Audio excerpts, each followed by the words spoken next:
जब सरकारी कंपनियां मुनाफे की जो है मशीन बन जाएं और सरकार को बिना टैक्स का बोझ बढ़ाए मोटी कमाई होने लगे, तब समझ जाइए कि आगामी बजट जो है, सरकार का बजट जानदार और शानदार रहने वाला है। बजट 2026 में भी कुछ ऐसा ही सीन होने वाला है। खबरें आ रही हैं कि इस बार भी डिविडेंड की बारिश होने वाली है। सरकार के खजाने में भर भर के पैसा आने वाला है। प्रवीण सर, सरकार ने 69,000 करोड़ का डिविडेंड लक्ष्य रखा था। अब तक करीब जो है, जहाँ तक मुझे जानकारी सर, 44,862 करोड़ मिल चुके हैं। यानी अगर टारगेट का लगभग देखिए तो 65% हिस्सा पहले ही आ चुका है। तो फिर भी और उसके अलावा भी कहा जा रहा है कि और पैसा आने वाला है। और लगातार हम लोग मनी सेंट्रल में सर डिविडेंड को लेकर तमाम बुलिश रहते हैं हम लोग। कहा जाता था कि आरबीआई से सरकार को अच्छा खासा डिविडेंड मिलने की बात कही जा रही है। फिर पीएसयू जितने हैं सरकारी बैंकों की तरफ से उनका मुनाफा अच्छा हुआ है। उनके अगर स्टॉक्स के प्राइसेस अगर देखे जाए तो वहाँ भी अच्छी खासी जो है ग्रोथ देखने को मिल रही है। तो इस बार जो सरकार के खजाने में अच्छा खासा फंड आने वाला है।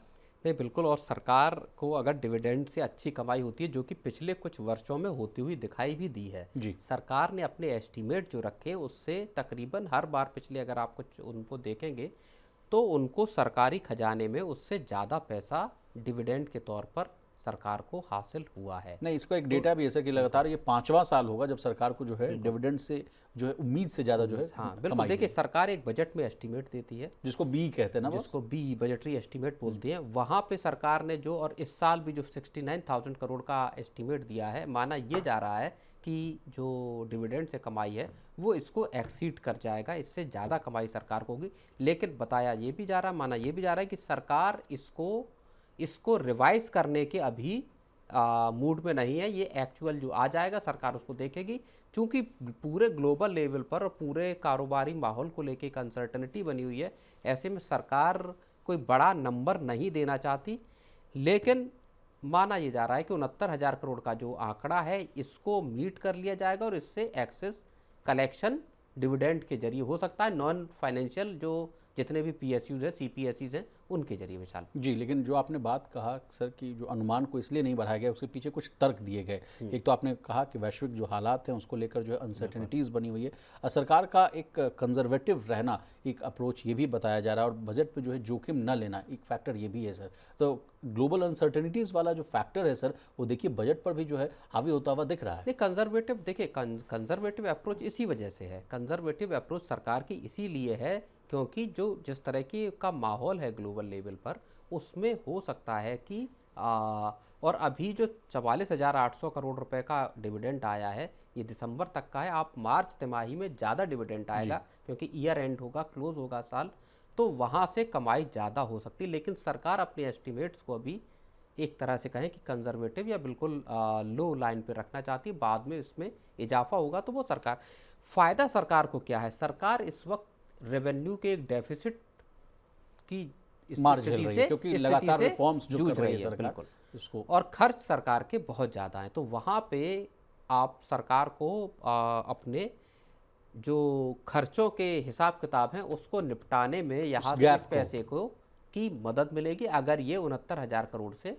ऊपर निकलता है विशाल जी। अब प्रवीण सर, एक मामला ये है कि सर डिसइन्वेस्टमेंट, जो सरकारी हिस्सेदारी बेचने वाली जो बात होती है, उससे जो है कम रकम अगर मिल रही है तो उसको भी भरपाई करने में जो है ये पैसा जो है मदद करेगा। डिसइन्वेस्टमेंट के देखो सर, पहले टारगेट बहुत लंबे चौड़े सरकार ने रखे थे। अगर आप पिछले कुछ वर्षों में देखेंगे 2018, 19, 20 इस दौर को अगर आप देखेंगे, सरकार ने ऊंचे टारगेट्स रखे लेकिन सरकार डिसइन्वेस्टमेंट करने में कामयाब नहीं हुई। इसलिए सरकार ने डिसइन्वेस्टमेंट के टारगेट्स भी कम कर दी। स्ट्रेटेजिक सेल करना शुरू किया सरकार ने, एसेट्स को अलग किया, ऑपरेशंस को अलग किया, ऑपरेशंस वाला पार्ट बेचा या एसेट्स वाला पार्ट बेचा। इस तरह से सरकार ने करने की कोशिश की और असली ध्यान गया कि जो कंपनियां हैं इनका टर्न अराउंड हो और इनके जरिए ज़्यादा डिविडेंड हासिल हो। और अगर आप पिछले साल के अगर आप इसको देखेंगे, लास्ट ईयर के जो डिविडेंड है सरकार का 52,000 करोड़ रुपए के आसपास का सरकार ने बजटरी एस्टीमेट रखा था। सरकार के खजाने में 74,000 करोड़ एग्जैक्टली अनुमान था 56,260 करोड़ और मिला 74,129 करोड़।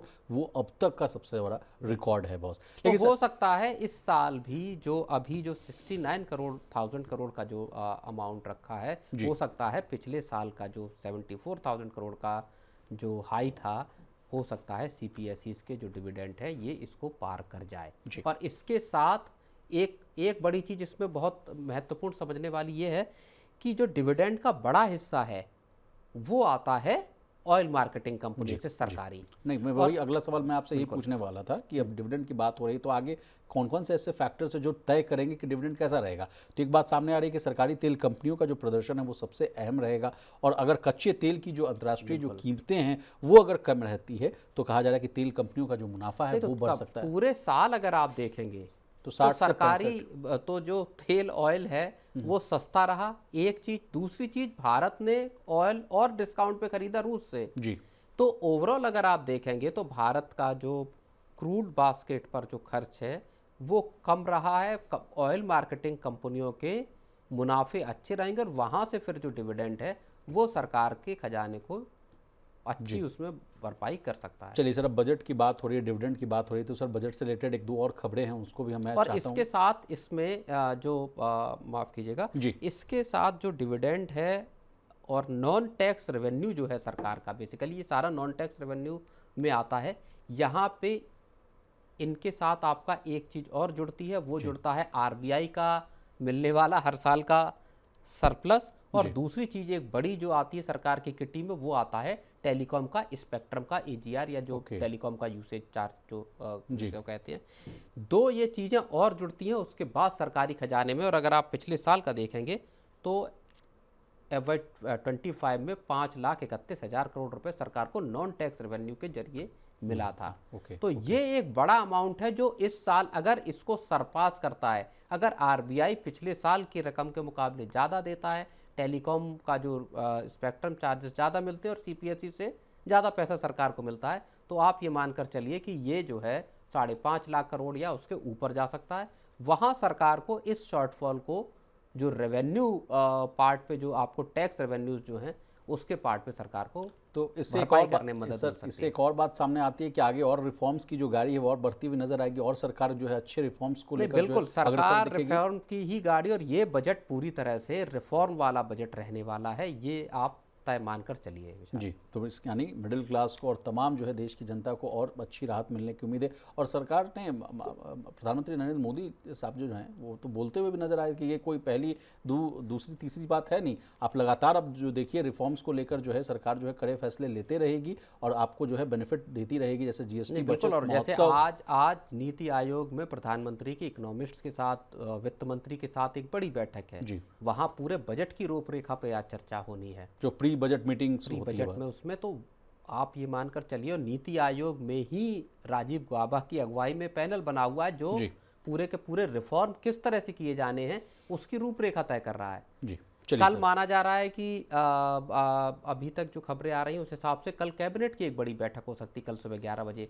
तो हो सकता है कुछ बड़े फैसले। सरकार इस बार पैर रोकने के लिए तैयार नहीं है, रिफॉर्म की गाड़ी सरकार ने और रोके भी क्यों सर, जब पैसा आ भी रहा हो और नॉन टैक्स रेवेन्यू से मिल रहा हो और टैक्स से कलेक्शन जो अच्छे मिल रहे हो, जीएसटी का भी नंबर तो अच्छा ही हम लोग देख रहे हैं सर। एक और डिमांड है, बजट 2026 से पहले टैक्स पेयर्स की जो मांग जो तेज हो रही है वो किस बेसिस पर है? होम लोन के ब्याज, ईटीसी, हेल्थ इंश्योरेंस और रिटायरमेंट सेविंग से जुड़े जो डिडक्शंस हैं उनकी लिमिट बढ़ाने की जो है मांग बढ़ती हुई नजर आ रही है। इस पर आपका क्या कहना है सर? और जो 30% वाला जो स्लैब है जिसको हम लोग लगातार जो है मनी सेंटर में डिस्कस कर रहे हैं, उस पर आपका क्या कहना है? मुझको लगता है, देखिए, एक तरफ जहाँ सरकार ओल्ड जो रिजीम है, ओल्ड टैक्स रिजीम, उसको डिस्करेज कर रही है, वहाँ से लोगों को शिफ्ट करना चाहती है कि सारे के सारे लोग, पूरा टैक्स पेयर का जो तबका है वो आ जाए नई टैक्स रिजीम में। और ऐसे वक्त पर अगर सरकार जो ये इस तरह के डिडक्शंस थे इनको बढ़ाएगी पुराने टैक्स रिजीम के तहत, तो फिर लोग क्या रिवर्स माइग्रेट होना शुरू होंगे पुरानी टैक्स रिजीम की तरफ, जो सरकार के लिए सिरदर्द है एक तरह से। दुनिया भर की कागजी कार्रवाई, दुनिया भर के बिल्स हैं लोगों के। मुझे लगता है ऐसा सरकार नहीं करेगी। बेहतर इसमें कंडीशन ये होगी कि सरकार कुछ चीज़ों को न्यू टैक्स रिजीम में लाए, जिससे कि जो बचे हुआ है, जो 20% के आसपास का जो तबका है पुरानी टैक्स रिजीम में, वो भी शिफ्ट होकर नई टैक्स रिजीम में आए।